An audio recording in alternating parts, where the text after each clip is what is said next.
یہ بھی اعتراض کرتے ہیں کہ اگر ریاست اور مذہب کو جوڑ دیا جائے تو مذہبی منافرت اور فرقہ واریت کا اثر ریاست پر پڑتا ہے، منفی اثر پڑتا ہے۔ لہذا مذہب اور ریاست کے بیچ میں تعلق نہیں ہونا چاہیے، بطور نظریہ کے پیش کرتے ہیں۔ اور ہماری پارلیمانی زندگی میں ایسے مواقع آئے ہیں جہاں یہ موضوع زیر بحث آیا ہے۔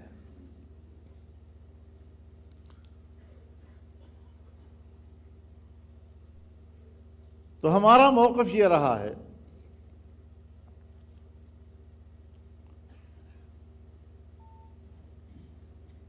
کہ تمام مذہبی مکاتب فکر کی جو سیاسی قیادت ہے، ان کی سیاسی قیادت نے ہمیشہ مذہبی ہم آہنگی کا کردار ادا کیا ہے۔ چنانچہ پاکستان بن جانے کے بعد جو سب سے اولین دستاویز ہمارے پاس آئی وہ پہلی دستور ساز اسمبلی کی پاس کردہ قرارداد مقاصد ہے۔ تمام مکاتب فکر کا اس پہ اتفاق ہے۔ آج تک کوئی جھگڑا کسی نے نہیں کیا، کسی نے نہیں کہا کہ یہ تو ایک دیوبندی مولوی نے پیش کیا تھا، یہ تو فلانے فرقے نے پیش کیا تھا، اس میں تو ہم نہیں تھے، فلاں تھا، فلاں نہیں تھا۔ اس کے بعد 1951 میں تمام مکاتب فکر کے علماء کا اجتماع ہوا، ان کی قیادت کا اجتماع، اور ملک کو اسلامی نظام کی طرف رہنمائی کے لیے حکمرانی کے 22 اسلامی دفعات مرتب کیے۔ تمام مکاتب فکر کا اس دن بھی اتفاق تھا، آج بھی اتفاق ہے۔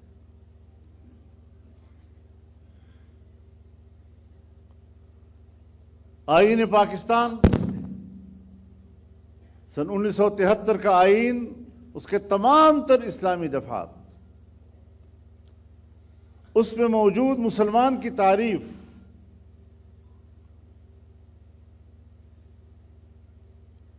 قرآن و سنت کے حوالے سے قانون سازی کا معاملہ،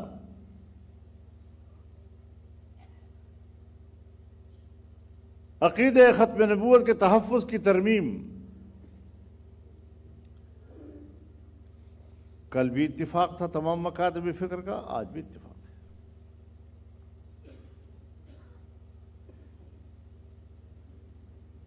کس فرقے کے عقائد اور اس کی فقہ کے تابع ہونا چاہیے نظام، اس کے لیے بھی اسلامی نظریاتی کونسل بنائی گئی،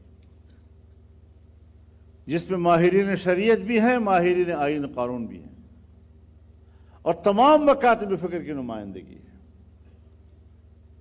اور آج تک جتنی سفارشات قانون سازی کے لیے مرتب ہوئی ہیں، 99% سفارشات پر اتفاق ہے، کونسل کے اندر بھی تمام مکاتب فکر کا اور کونسل سے باہر بھی تمام مکاتب فکر کا۔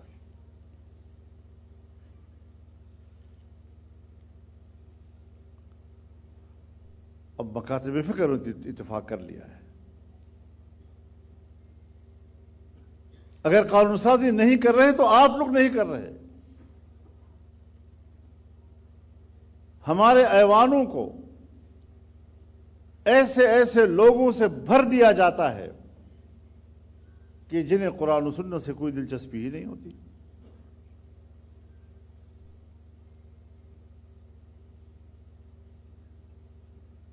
سفارشات بھی موجود ہیں، ایک سفارش پر نہ آج تک بحث ہوئی ہے اور نہ قانون سازی ہوئی ہے۔ ذمہ دار کون ہے؟ پھر بھی علماء ذمہ دار ہیں۔ ہاں، ہماری سوسائٹی میں فرقہ وارانہ عناصر موجود ہیں، اس حقیقت کا انکار نہیں کیا جا سکتا۔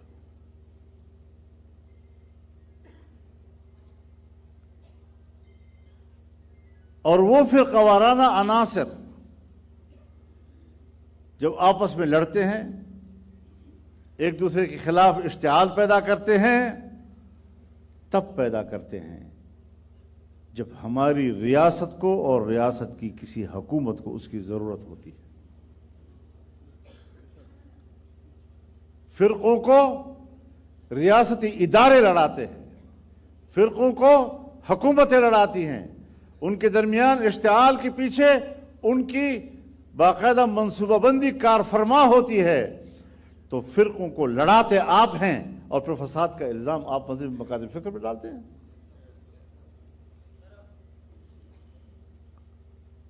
ان باتوں کو ذرا سمجھنا چاہیے۔ اثر ریاست پر پڑتا ہے، منفی اثر پڑتا ہے،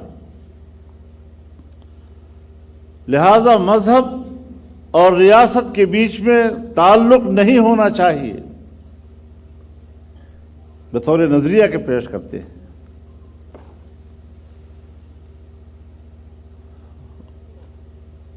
اور ہماری پارلیمانی زندگی میں ایسے مواقع آئے ہیں جہاں یہ موضوع زیر بحث آیا ہے۔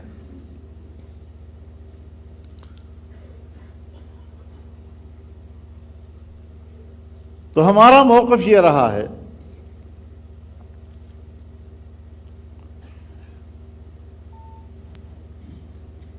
کہ تمام مذہبی مکاتب فکر کی جو سیاسی قیادت ہے، ان کی سیاسی قیادت نے ہمیشہ مذہبی ہم آہنگی کا کردار ادا کیا ہے۔ چنانچہ پاکستان بن جانے کے بعد جو سب سے اولین دستاویز ہمارے پاس آئی،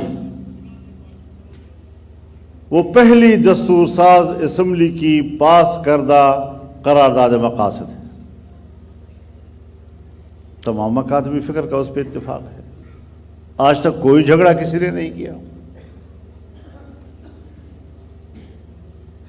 کسی نے نہیں کہا کہ یہ تو ایک دیوبندی مولوی نے پیش کیا تھا، یہ تو فلانے فرقے نے پیش کیا تھا، اس پہ تو ہم نہیں تھے، فلاں تھا فلاں نہیں تھا۔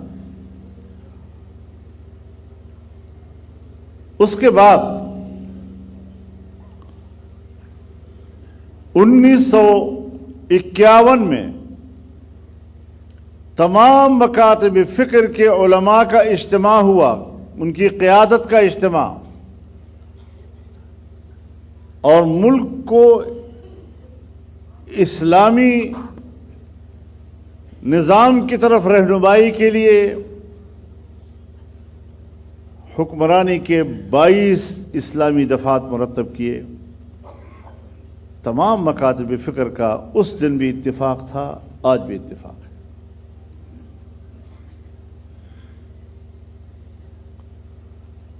آئین پاکستان سن 1973 کا آئین، اس کے تمام تر اسلامی دفعات